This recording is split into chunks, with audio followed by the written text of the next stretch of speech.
Lam yauna fajre Purnima thaje sui kairani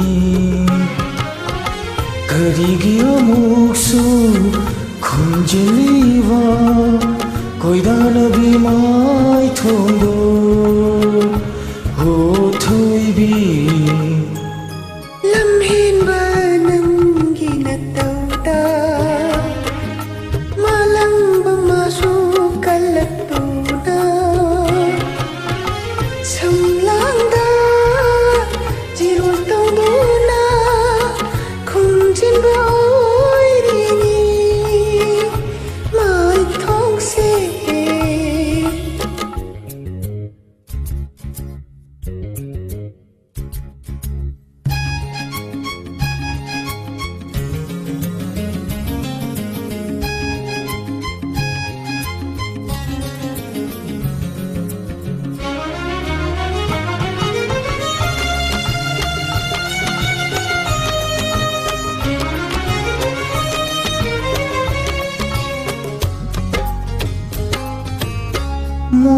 Monghadava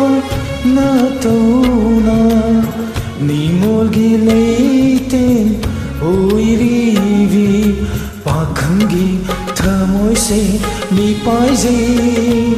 Lamnan bakanagi oi khidara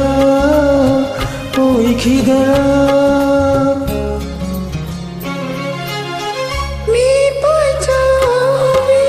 sakin be Jingjau kum le piu na hak na Pun sisina lairi makai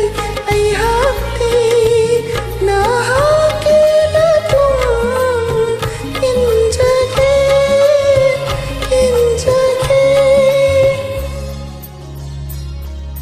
Lam yauna fajre Purnima thaje sui kairani Karigyo muksu khunjiliva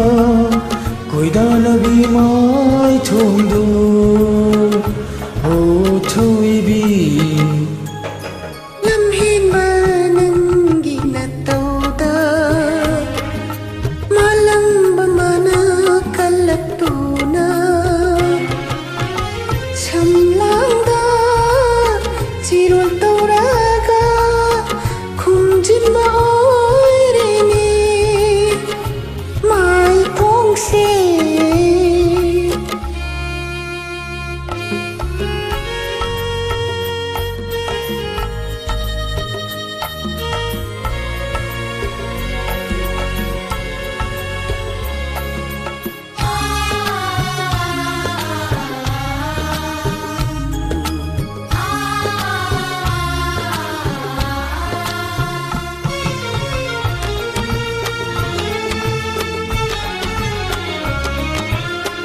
Awat patana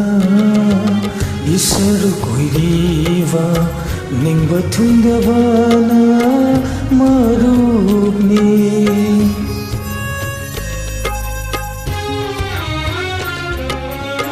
Awat patana isar koiriva Ning bathundavana marupni Laira kad pokluva aigidi nungsi panthungdi tam khare Loi ba nai ba mi oi pokta Nai bang kana su kalak jade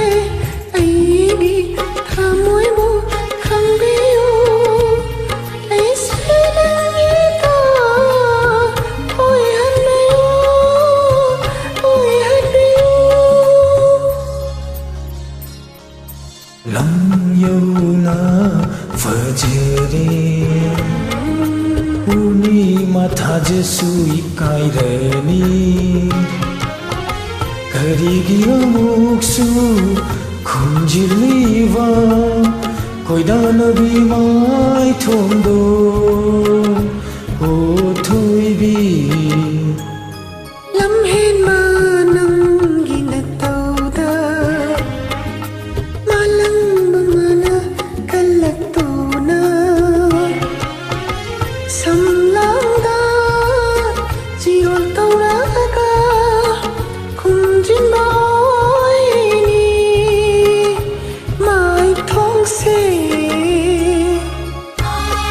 Thank you.